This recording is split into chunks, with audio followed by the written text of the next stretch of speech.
नमस्कार, आप देख रहे हैं इनकलाब इंडिया। मैं हूं रोशन संजय। आज आपकी आवाज़ में आपको ऐसे शख्सियत से आज मुलाकात कराने जा रहे हैं जो किसी परिचय के मोहताज नहीं है।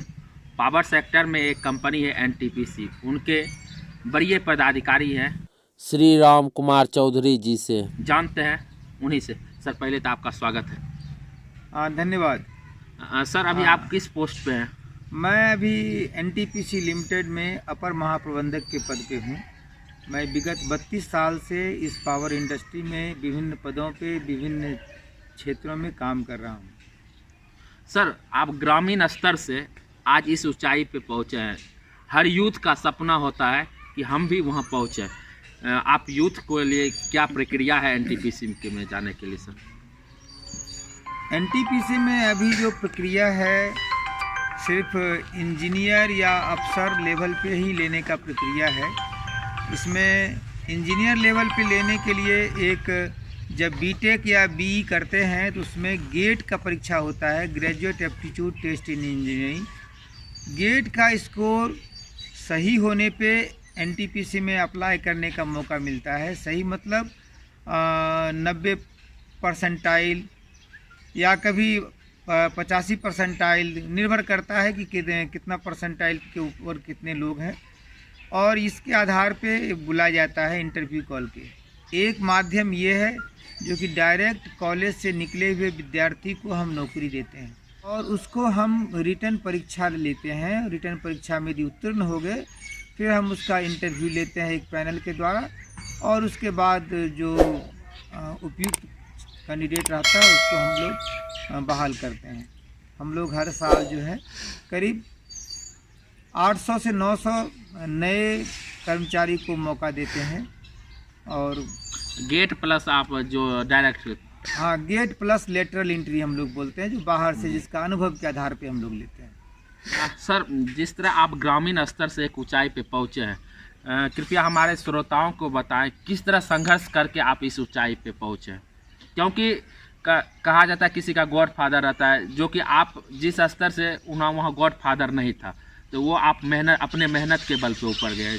कैसे संघर्ष किए इस मुकाम पर? जी, ग्रामीण छात्रों के लिए थोड़ा ऊपर जाना मुश्किल तो ज़रूर रहता है। एक हमारा माध्यम की कमजोरी है, हम लोग हिंदी माध्यम के विद्यार्थी हैं और ऊपर में ज़्यादातर पढ़ाई जो अंग्रेजी माध्यम में होती है। मैं जिस स्कूल में पढ़ता था, मौजमा गनोल माध्यमिक विद्यालय, ये हमारे ज़माने यानी कि 40 साल पहले के ज़माने में इस बिहार के अच्छे माध्यमिक विद्यालयों में से एक था। यानी कि हम लोग बिहार में 3 माध्यमिक विद्यालय हम लोग उस समय जानते थे। एक पकरा में पूर्णिया में है, और एक नालंदा ज़िले में है, एक हमारा ये भागलपुर ज़िले में है। उस ज़माने में हमारे स्कूल में करीब 300 साढ़े 300 विद्यार्थी जगह जगह से यहाँ 20-25 गांव से आके हॉस्टल में आके रहते थे, पढ़ते थे। और हमारे एक बहुत अच्छे प्राध्यापक थे चंद्रदेव चौधरी, और उन्हीं के गाइडेंस में हम लोग पढ़ते थे। और उनके गाइडेंस में पढ़ के हम लोगों को एक मौका मिला, उस ज़माने में था national scholarship for merit come means, गरीब छात्रों के लिए जिनकी आमदनी कम है, उसको भारतीय सरकार देश के सर्वोत्तम स्कूल में पढ़ने का मौका देती थी। वो 550 विद्यार्थी को देश के सर्वोत्तम स्कूल में पढ़ने का मौका देती थी। ईश्वर की कृपा है और शायद मेरा लगन भी कुछ काम आया होगा। उस ज़माने में हम लोग 16 विद्यार्थी एक साथ इस योग्य पाए गए थे, जो कि देश के 55 पब्लिक सेक्टर स्कूल में जगह जगह जाके हम लोग एडमिशन लिए थे। और 12th करना था सर? ये हम बात कर रहे हैं 6ठी क्लास का। और 6ठी क्लास, उसमें 6ठी 7वीं में ही ये मौका मिलता था। 7वीं तक के विद्यार्थियों के मौका मिलता था। उसमें हम लोगों के पास, अच्छे विद्यार्थी के पास 3 साधन थे बिहार में। इसको हम लोग बोलते थे, पहला all India merit come means scholarship for poor student. दूसरा था एक नेतरहाट का, आप लोग सुने होंगे, नेतरहाट एक बहुत स्कूल। हाँ, और उसके बाद एक था सैनिक स्कूल। हमारे जो अच्छे विद्यार्थी रहते थे तब सब माँ बाप चाहते थे कि इस तीनों में से किसी स्कूल में मेरे बच्चे का हो जाए तो उसका भविष्य बदल जाए, गांव से चला जाए, अच्छी जगह चला जाए, अच्छे शहर चला जाए, उसका भविष्य बदल जाए। मुझे भी वो मौका मिला। मुझे मौका मिला विकास विद्यालय रांची, एक बिरला के ट्रस्ट का स्कूल है, और उसमें मुझे मौका मिला, फुल रेसिडेंशियल स्कूल। और 1975 ईस्वी में तो मैंने एडमिशन लिया था। उस ज़माने में उस स्कूल का फीस था 5,500 रुपया प्रति वर्ष, और वो फीस पूरा सरकार, भारतीय सरकार देती थी, जिसमें हमारे खाना पीना, रहना, पढ़ाई, कपड़े, इंटरटेनमेंट के साधन सभी कुछ थे, सभी साधन से जी। पर्याप्त उसमें थी ये वो। मान के चलता था कि उसी को मिलता था जिसके पिताजी की आमदनी 500 रुपये महीने प्रति महीने है, तो उसी को मिलता था। तो चूंकि 500 रुपया था, तो वो और अभी ज़्यादा पैसा खर्च करके अपने बच्चों को बाहर कहाँ पढ़ा सकता था अच्छे स्कूल में। इसलिए सरकार के द्वारा एक कदम था, एक पहल था। आप लोग जो एक अभी नवोदय विद्यालय देख रहे हैं, ये उसी का रूप है, इसका विस्तार रूप है। पहले नवोदय विद्यालय उस जमाने में नहीं था, उस जमाने में यही एक विद्यालय जो प्राइवेट स्कूल्स थे, वो समय के अनुसार बदलता जा रहा है सरकार की योजना है। जी। हाँ, उसके बाद भी 12वीं तक उस विधि से हमारी परीक्षा पढ़ाई हो गई। 12वीं के बाद आगे के रास्ते के लिए हमें खुद अब लड़ना था, खुद रास्ता चुनना था। हम लोगों की आर्थिक स्थिति तो ना 6ठी क्लास के पहले ठीक थी, ना 12वीं के बाद ठीक हुई। हम लोग दियारा क्षेत्र में आते हैं, जो आप लोग जानते हैं कि जहाँ पे ज़्यादातर ज़मीन जो है गंगा नदी के प्रकोप में डूब जाते हैं। आपको बताने चाह रहे हैं, जहाँ हम बैठे हैं, ये मौजमा गनौल का क्षेत्र है। इसके उत्तर में कोशिका और दक्षिण में माँ गंगा है। यहाँ के किसान की सबसे बड़ी स्थिति ये होती है कि एक फसला कहा जाता है, उसमें भी वो भी सही समय पर उपज नहीं होती है। जी, ये तो आप तब बता रहे हैं जब वो जमीन अपने जगह पर रहे, और जब माता गंगा के गोद में चली जाती है, यानी हमारी जमीन कट के गंगा में मिल गई, कटाव से चला गया, तो हम तो किसान आदमी भिखारी की भिखारी। अब जमीन है लेकिन है कुछ नहीं, पानी है, उस पानी को लेकर हम क्या करेंगे। तो हमें तो बस ऊपर वाले के दया पे जीना रहता है। और हम लोगों की ज़्यादातर की ज़मीन वैसी ही है, 90% ज़मीन हमारी दियरा वाली ही है। एक तो एक फसला कह दिए, और कभी बिना फसला कह दिए, बिना कोई फसल नहीं हो सकता उसमें। सर, आप लगन परिश्रम किए, 12th में आप आ गए इंजीनियरिंग सेक्टर में। इंजीनियरिंग में कौन सी कॉलेज थी सर? इंजीनियरिंग में मैं BIT सिंदरी, पहले Bihar institute of technology Sindri, ये बिहार के सर्वोत्तम इंजीनियरिंग कॉलेज में से एक है। ये IIT बनने के लायक था, और मैं उसमें मेरा दाखिला हुआ मैकेनिकल ब्रांच में, और मैंने अपनी इंजीनियरिंग की पढ़ाई वहीं पर की। हालांकि पढ़ाई के दरमियान भी मेरी आर्थिक स्थिति ऐसी नहीं थी कि मेरे पिताजी को पूछ सकता था कि पिताजी मुझे ट्यूशन के पैसे दीजिए। मेरी हिम्मत नहीं थी कि मैं पिताजी को किस मुँह से पूछूं। सर, उस जमाने, जैसे आज का जमाना, जिस तरह शिक्षा व्यवस्था नीचे आ रही है, क्या उस समय भी आपके इंस्टीट्यूशन में पढ़ाई नहीं पढ़ती, उसके लिए ट्यूशन की ज़रूरत पड़ती थी? जी नहीं, उस समय ट्यूशन की परंपरा बहुत कम थी। मैं बताता हूँ, मैं अपने माध्यमिक विद्यालय का मैं बताता हूँ। माध्यमिक विद्यालय के जो हमारे शिक्षक थे, वो योग्य थे, और वो शिक्षक के पीछे पड़े रहते थे, और माता पिता को शिक्षक पे पूरा विश्वास था कि हमारे शिक्षक हमारे बच्चे को पढ़ाएंगे।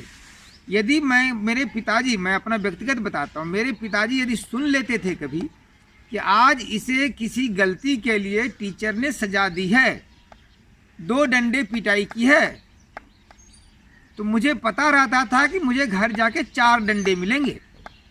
2 डंडे बोलते थे तुमने गलती किया, 2 डंडे पेनल्टी। सर, उस समय शिक्षा की जो पद्धति थी और वर्तमान में भी जो शिक्षा की पद्धति है, वर्तमान में केंद्र सरकार शिक्षा का लॉ भी लाई है, दोनों में आप उस समय और अभी में क्या डिफरेंस देखते हैं? गार्जियन प्लस छात्र दोनों का बताएं। मैं पहले शिक्षक का बताता हूँ। शिक्षक को अपने अच्छे विद्यार्थी होने पर बहुत गर्व होता था। मेरे विद्यार्थी अच्छे हैं, मेरे विद्यार्थी अच्छे कर रहे हैं, शिक्षक को बहुत गर्व था। आज के शिक्षक थोड़ा पैसे के पीछे ज़्यादा जा रहे हैं, मुझे पैसा कितना आ रहा है उस पर ध्यान देते हैं। विद्यार्थी तो ठीक है, पढ़ा नहीं पढ़ा उसकी किस्मत। तो मुझे इस बात पे हम लोगों को बहुत गर्व है कि हमारे ज़माने के शिक्षक हमारे पीछे पड़े रहते थे, बोलते थे संस्कृत का श्लोक सुनाओ, और साथ में एक बांस का करची का छरी होता है ना, जी जी। कांच का छरी लेते आना। आप दिखा और सकते हैं बोलते उधर थे- बांस है। हाँ, गांव का स्तर आप देख सकते हैं, वही बांस था।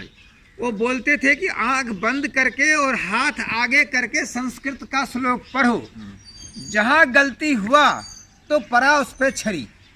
तो हम इतने भयभीत रहते थे कि आज वो परंपरा नहीं देखता हूँ। हम लोग 4 बजे सुबह उठ के माँ को बोलते थे, माँ जगा देना, याद करना है, नहीं तो पंडित जी पक्का पिटाई करेंगे। तो हमें उस बात का डर था।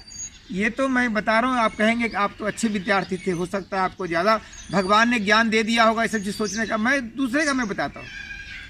मेरे गांव में हाई स्कूल खुला था। मेरी बहन वगैरह पढ़ने में इतनी अच्छी नहीं थी, लेकिन वो पढ़ रही है कि नहीं पढ़ रही है, इसको देखने के लिए हाई स्कूल के शिक्षक राउंड लगाते थे गांव में। और गांव में ये पता चल जाता था उस बिना मोबाइल के ज़माने में कि शिक्षक आ गए, रामकृष्ण बाबू आ गए, घूम रहे हैं, सब लेके बैठ जाओ। तो एक भय तो था, भाई पढ़ना है मुझे। आपका कहने का सीधा तात्पर्य है कि उस समय भय, एक स्टूडेंट, सबसे बड़ी बात विश्वास जो था, एक छात्र, टीचर, विद्यार्थी प्लस गार्जियन जो हमारे अभिभावक है, उसमें एक शिक्षक के प्रति विश्वास था और शिक्षक को भी हमारे प्रति विश्वास था कि हम ये कर रहे हैं तो हमारे छात्र ये करेंगे। मैं अभी थोड़ा अभिभावक का बताता हूँ। पहले के ज़माने में जो परिवार का आकार था काफ़ी बड़ा था। परिवार संयुक्त परिवार था। यदि किसी के एक ही बच्चे हैं और 2 बच्चे भी हैं तो माँ बाप को इतनी फिक्र नहीं करनी पड़ती थी कि मेरा बच्चा कहाँ गया। दादा है, चाचा है, बाबा है, बहुत लोग परिवार में मिले हुए रहते थे। लेकिन आज हम लोग एकल परिवार हो गए, 1 या 2। ठीक है, ये विकास के लिए अच्छी बात है, लेकिन इससे नुकसान भी क्या हो रहा है मैं आपको बताता हूँ। और हम लोग अपने अपने घरों में, अपने अपने कमरों में बंद हो गए। हम लोगों को दूसरे से नाता नहीं, दूसरे की बात अच्छी लगती नहीं, वो हमारे बारे में क्या बोलता है, क्यों बोलता है, हम लोग एकदम अलग थलग पले रहते हैं। अब क्या होगा, बच्चे को भी हम अलग थलग रखते हैं। अब क्या होगा, एक बच्चे को थोड़ा सा खरोंच लग गया, अरे क्या हुआ, अरे क्या हो गया। बच्चे को कोई बोल दिया, अरे कौन बोलने वाला है, तुम कौन बोलने वाले हो। शिक्षक ने किसी बच्चे को बोल दिया, मास्टर साहब आपकी हिम्मत कैसे हुई मेरे बच्चे को छूने की, आपको पता है मैं कितने दुलार से पालता हूँ। हमारी ये भावना हो गई, हमारी भावना हो गई, वो भावना नहीं रही। तो बोलते थे गुरु गोविंद दो खरे, काके लागो पाँव, बलिहारी गुरु आपने गोविंद दियो मिला। वो भावना नहीं रही कि गुरु को हम भगवान मिले, गुरु को हम गोविंद माने। अब तो हम बोलते हैं अरे गुरु से ज़्यादा तो हम जानते हैं, गुरु क्या जानता है, गुरु से ज़्यादा योग हम हैं। लेकिन गुरु की गरिमा अलग है, गुरु की महत्ता अलग है। थोड़ी सी कमी उस तरफ भी, थोड़ी सी कमी हमारी तरफ भी। बच्चे का हम दोस्त कुछ नहीं बोलेंगे, बच्चा मेरा प्रतिरूप है, हमने उसको सिखाया है। मैं आपको अपने छोटे पोते के बारे में बताता हूँ। पोता बोलता है कि मुझे पिज़्ज़ा बर्गर खाना है। मेरा बेटा बोलता है देखिए पापा ये बोलता है पिज़्ज़ा बर्गर खिलाना है। मैं बोलता है बेटा तुम अपने आप को तुम दोष दे रहे हो। पिज़्ज़ा बर्गर वो सुना शब्द कहाँ से, आप ही से सुना, और आप बोलते वो बोलता है पिज़्ज़ा बर्गर। तो आपसे सुना, वो रिपीट कर रहा है, वो तो दोहरा रहा है, उसका तो ज्ञान शक्ति अच्छा है, वो दोहरा रहा है। सर का सीधा कहना है कि यदि हमको फिर भारत को विश्व गुरु बनाना है तो हमारी जो सभ्यता थी, हमारी जो कल्चर थी, जो भी हमारे ऋषि मुनियों ने बताए थे, उसी पे हमको आगे चलकर ही हम भारत को विश्व गुरु बनाएंगे। क्योंकि आज जो हमारे देश है 60-70% यूथ है। यूथ अभी अपने आप को कैसे डेवलप, आप यदि कहिएगा तो बेसिक शिक्षा जो भी इंजीनियरिंग है, मेडिकल है, या जो भी सेक्टर है, सभी सेक्टर में आ रहे हैं। क्या कमी है आज कि इंजीनियरिंग करके भी आज यूथ बैठे हुए हैं? क्योंकि आपसे बेहतर ये चीज़ कोई नहीं बता सकता, क्योंकि आप एक रेपुटेड कंपनी पे आप बड़े पद पे हैं सर। जी, मैं खास करके पहले मैं इंजीनियरिंग का आपने नाम लिया तो मैं इंजीनियरिंग के बारे में आपको बता दूं।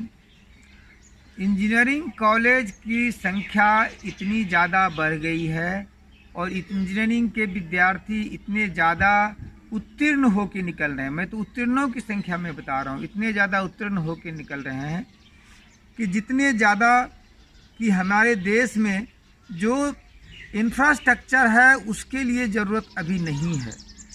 ये तो मुझे उसका उपलब्ध कराना पड़ेगा कि इंजीनियरिंग कॉलेज से निकल के विद्यार्थी क्या करेगा। जो हमारे कल कारखाने हैं या जो सिविल के, इलेक्ट्रिकल के और जो भी हमारे यहाँ इंडस्ट्रीज हैं, उसमें जो खपत होती है हमारे इंजीनियरों की, जितने पैदा होते हैं उसका 1/4 खपत है। 2.5 लाख से 3 लाख, मैं अभी 5-6 साल पहले का मैं बोलता, 2.5 लाख से 3 लाख विद्यार्थी हमारे अलग अलग रोजगारों में इंगेज होते हैं नए कॉलेज के, और हमारे यहाँ करीब 10 लाख विद्यार्थी जो हैं इंजीनियरिंग कॉलेज से पढ़ के निकलते हैं।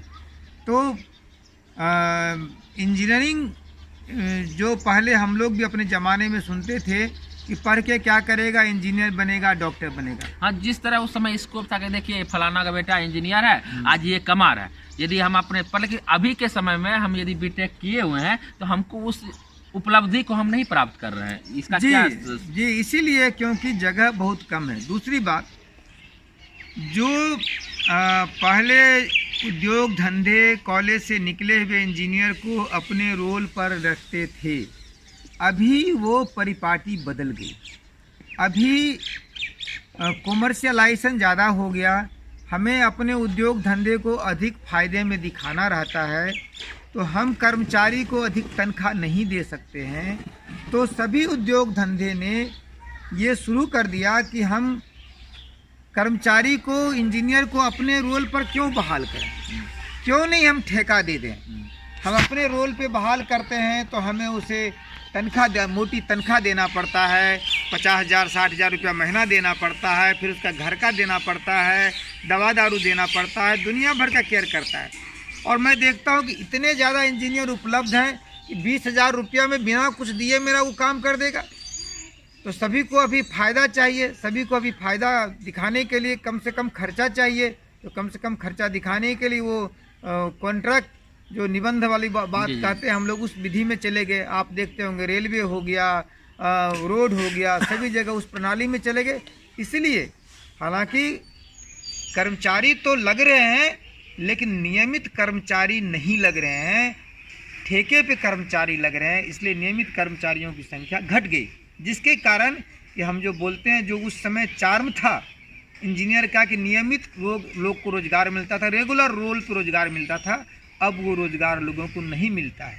और प्राइवेट में जहाँ तक बात है, प्राइवेट में तो शोषण होता ही है, प्राइवेट अपने फ़ायदे के लिए करते हैं। कुछ बड़े बड़े प्राइवेट जो हैं उसमें कुछ नियम कानून कायदा है, लेकिन छोटे प्राइवेट जितने भी इंडस्ट्री हैं उनका नियम कानून, उनको सरकार से नियम कानून तोड़ने के बहुत सारे उपाय हैं।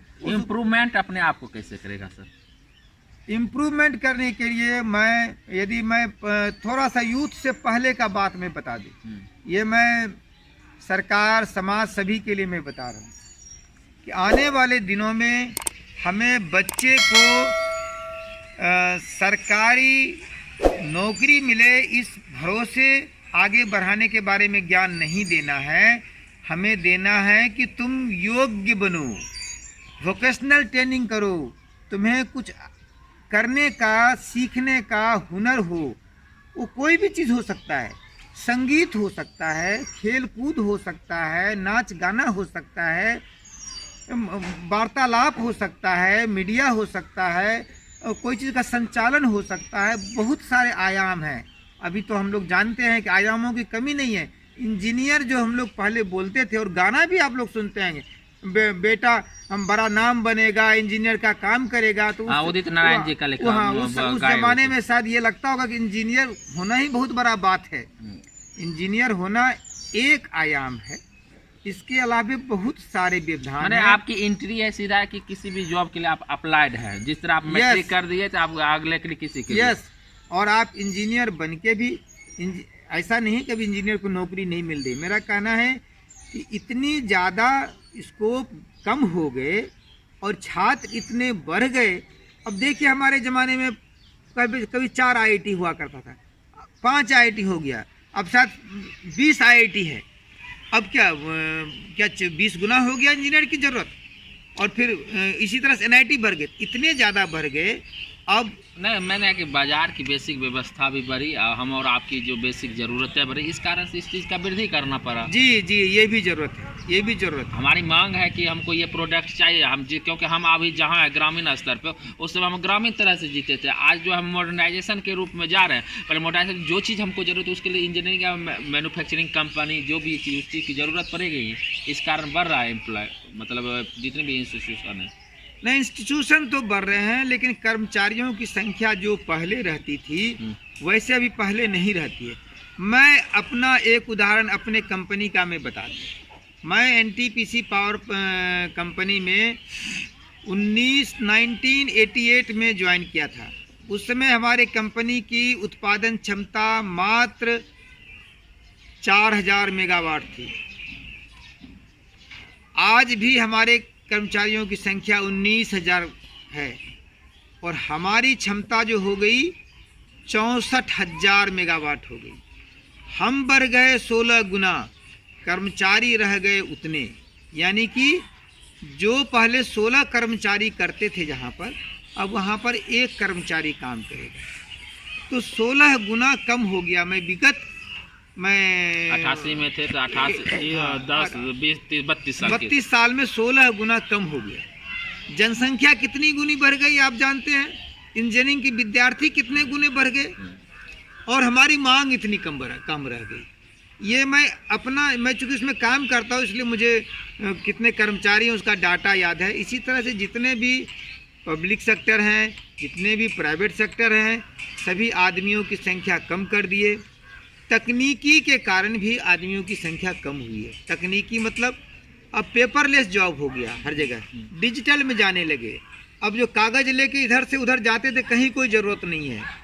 अब कहीं इधर से उधर जाने के लिए कहीं किसी को जाने की ज़रूरत नहीं है। आपके लॉकडाउन ने लोग को सिखा दिया, सब कुछ घर बैठे हो सकता है।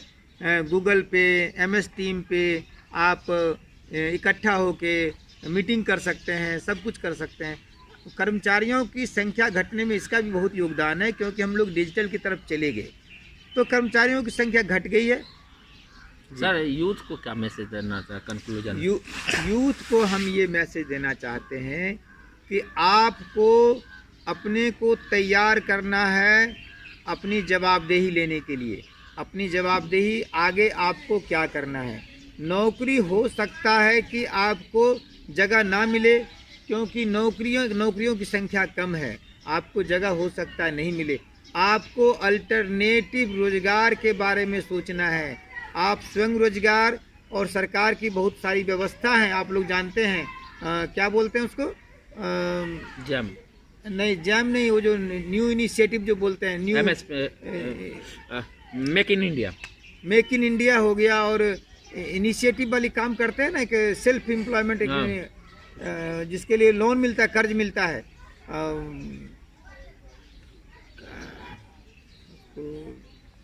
ठीक है, चलो उठंड बंद कर दो। ये तो हो गए, मतलब वही चीज़ के लिए आप जे ना बिजनेस, अपना सब तो बिजनेस से रिलेटेड भी। सर, आप बिजनेस से मतलब उस कंपनी में जब आप अपर पोस्ट पे हैं तो आप बिजनेस रिलेटेड भी देखते होंगे। जब प्रबंधक हैं तो बिजनेस का पावर हाउस में, पावर सेक्टर में क्या स्कोप है? पहले तो मैं अपने पावर सेक्टर की बात कर लूँ। हम लोग अभी भी महसूस कर रहे हैं, मैं आपको बताता हूँ कि बहुत सारी ऐसी ज्ञान की ज़रूरत है, बहुत सारे योग्य स्किल्ड मैन पावर की ज़रूरत है। मैं पावर सेक्टर में मैं बोल रहा हूँ क्या क्या अपॉर्चुनिटी है। ऐसे ज्ञान की युग ज़रूरत है जिसके लिए हमें यदि आदमी मिले तो और इसको फ़ायदा होगा। दूसरा है, मैं ये अपने प्रोडक्ट से बात करता हूँ। जो हमारे यहाँ प्रोडक्ट है, हमारे यहाँ बनता है एक बिजली का तो जो वितरण है वो भारत सरकार के और राज्य सरकार के बिजली वितरण प्रणाली के द्वारा होता है। उसमें ज़्यादा स्कोप तो नहीं है, लेकिन हाँ, जो एक और प्रोडक्ट है मैं आपको बता दूं, वो है एस, जिसको राख बोलते हैं। मैं बता दूं, मेरे पास करीब 600 करोड़ टन राख है। वही सर, जिससे आपको जो ये मीट अभी जो ईंटें मिल रही सीमेंट वाली, जी, ईंटें बना सकते हैं, ब्लॉक बना सकते हैं। और मैं परेशान हूँ मैं आपके माध्यम से ये अनाउंस करना चाहता हूँ, मैं अपनी कंपनी की तरफ से, कोई भी यदि आदमी यदि हमारे छाय को ले ले, मैं उसे मुफ्त दूंगा और उसका उपयोग कर ले, हमारे घर से हटा ले। हमारे घर से हटाना है, मैं बहुतों को मुफ्त दे रहा हूँ, आप हमारे यहाँ से ले जाइए, उसका उपयोग कीजिए। जैसे ईंट का हुआ, दूसरा उसका क्या उपयोग है सर? उसके उपयोग बहुत हैं, ईंट का भी जो हम लोग उपयोग बोल रहे हैं, लेकिन आम आदमी में ये भरोसा नहीं हो पाया है कि राख से बना ईंट मजबूत होगा। देखिए, हम लोग का जहाँ कारखाना है वहाँ के कलेक्ट्रेट ने कानून बना दिया है कि इसके 25-30 किलोमीटर के पैरामीटर के अंदर में कोई भी मिट्टी का बना ईंट व्यवहार नहीं करेगा, सब राख वाला ईंट व्यवहार करेगा। लेकिन लोगों में विश्वास कायम करने में अभी तक हम लोग सफल नहीं हैं, जिसके कारण लोग चुरा के छिपा के सरकारी प्रावधान के अलावे हम लोग मिट्टी के बने ईंट को व्यवहार करते हैं, राख का नहीं करते हैं। दूसरा एक इसमें बहुत बड़ा उपयोग है सीमेंट। सीमेंट में जो आप लोग लाइमस्टोन बोलते हैं, चूना पत्थर, जो कि आप लोग बाहर से लाते हैं, राजस्थान से लाते हैं और जगह जगह उसका कारखाना है। चूना पत्थर का हम लोग बहुत बड़ा सब्स्टिट्यूट है ना, ये जो हमारा है, इसमें हम लोग 30% उपयोग होता है सीमेंट बनाने में। सीमेंट बनाने वाले सभी इंडस्ट्री हमारे राख को ले जाते हैं, जहाँ से भी उसको पावर प्लांट मिलता है, चाहे हमारा हो या किसी राज्य सरकार का हो। सीमेंट में बहुत उपयोग है।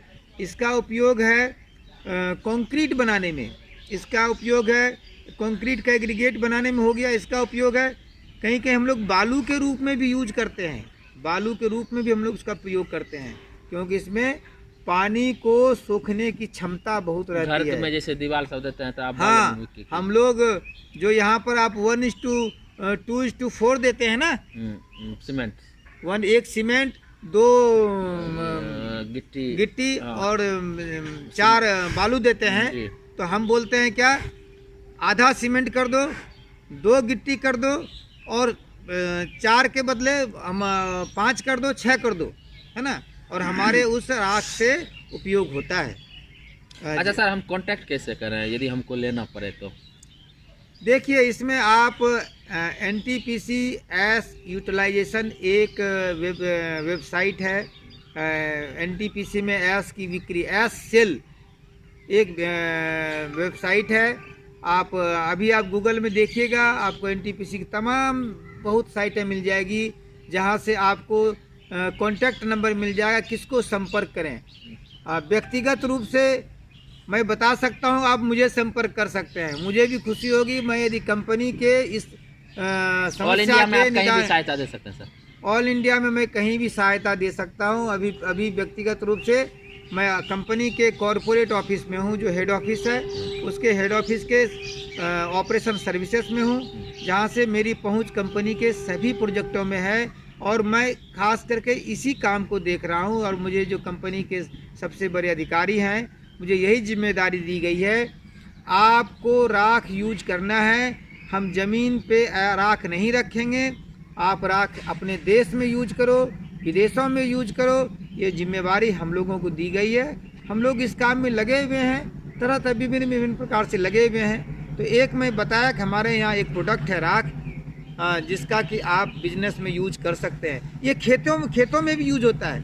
अब खेतों में कितना यूज होगा, यूरिया की तरह यूज नहीं होगा, कम मात्रा में यूज होगा। हम लोग इसमें प्रशिक्षण देंगे, आप लोग आइए, हम इसको प्रशिक्षित देंगे। आप आइए, बताइए साहब हमको खेत में यूज करना है, क्योंकि देखिए इसमें यदि बहुत सारे माइक्रो न्यूट्रेंट हैं जो कि पौधों को भी जानकारी है।